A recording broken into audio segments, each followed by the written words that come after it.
চাঁপাইনবাবগঞ্জের রঘুনাথপুর সীমান্তে বিএসএফের বেয়োনেটের আঘাতে এক বাংলাদেশি যুবকের মৃত্যুর অভিযোগ উঠেছে।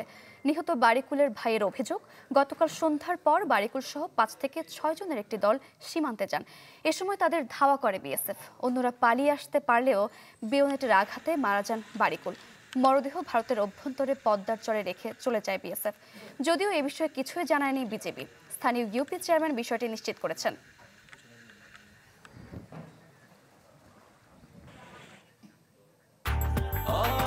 ব্রেকফাস্ট, টিফিন কিংবা স্ন্যাক টাইমে মজাদার আয়োজন মানে অল টাইম ব্রেড। চাঁপাইনবাবগঞ্জের রঘুনাথ সীমান্তে এক যুবকের মৃত্যুর খবর আমরা পেয়েছি। এ বিষয়ে আরো বিস্তারিত জানাতে এই মুহূর্তে আমাদের সঙ্গে যুক্ত হচ্ছেন সহকর্মী আনোয়ার হোসেন। আনোয়ার, আবারও মৃত্যুর খবর সীমান্তে, কেমন দেখছেন সীমান্ত পরিস্থিতি? হ্যাঁ সারিকা, যেমনটি বলছিলেন, আসলে এই মুহূর্তে সীমান্ত পরিস্থিতি স্বাভাবিক থাকলেও যে ধরনের ঘটনাগুলো ঘটছে এগুলো বিচ্ছিন্ন ঘটনা ঘটছে এবং যারা সাধারণত সীমান্তে চোরা কারবারি বা গরু পাচারকারী তাদের মাধ্যমে এই সীমান্তে এই ধরনের ঘটনাগুলো ঘটছে। তো আমরা আজকের এই বিষয়টি যেমনটি জানতে পেরেছি যে রঘুনাথপুর সীমান্তে শিবগঞ্জ উপজেলার দুর্লভপুর ইউনিয়নের নামো জগন্নাথপুর স্কুলঠাম এলাকার বারিকুল নামে এক যুবক বিএসএফের বেয়োনেটের আঘাতে মারা গেছে। তো বিষয়টি নিয়ে আমরা স্থানীয় বিজিবি 53 বিজিবির যে অধিনায়ক রয়েছেন তার সাথে আমরা কথা বলেছি। তো তিনি আমাদেরকে জানিয়েছেন যে এ বিষয়ে তারা এখন পর্যন্ত কিছুই জানেন না, এমনকি পরিবারের পক্ষ থেকেও তাদেরকে কোনো অভিযোগ করা হয়নি।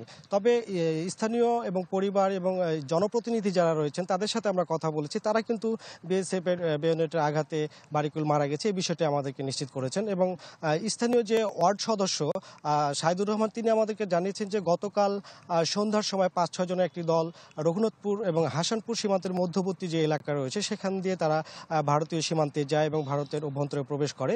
এরপরই বিএসএফ তাদেরকে ধাওয়া করলে বাকিরা পালিয়ে আসলেও বারিকুল বিএসএফের হাতে ধরা পড়ে। পরবর্তীতে বিএসএফ বেয়োনেট দিয়ে খুঁচিয়ে তাকে আহত করবে, এক পর্যায়ে সে মারা যায়। মারা গেলে পদ্মার চরে তার লাশ ফেলে রেখে বিএসএফ চলে যায়। পরবর্তীতে আজকে বিষয়টি ভারতীয় যারা স্থানীয় রয়েছেন তারা দেখতে পেয়ে সামাজিক যোগাযোগ মাধ্যমে ছবি তুলে ছড়িয়ে দেয়। এরপরেই স্থানীয় এবং নিহতের পরিবার তারা সেই ছবি দেখে জানতে পারে। এমনকি এই বিষয়টি নিয়ে ভারতীয় সংবাদ মাধ্যমও কিন্তু সংবাদ পরিবেশন করা হয়েছে। তো এমনটা আমরা জানতে পেরেছি। এরপর স্থানীয় জনপ্রতিনিধি চেয়ারম্যান দুর্লভপুর তিনি বিষয়টি নিয়ে বিএসএফ বিজিবির সীমান্তে যে যারা রয়েছেন হাসানপুর ক্যাম্পের তাদের কাছে গিয়েছিলেন। তারা বলেছে যে রঘুনাথপুর সীমান্তের যে বিওপি রয়েছে তাদের সাথে যোগাযোগ করতে। তো সব মিলিয়ে এমনটাই ছিল আজকে। ধন্যবাদ আপনাকে। দর্শক, চাঁপাইনবাবগঞ্জের রঘুনাথ সীমান্তে যুবকের মৃত্যুর ঘটনা নিয়ে জানাচ্ছিলেন সহকর্মী আনোয়ার হোসেন।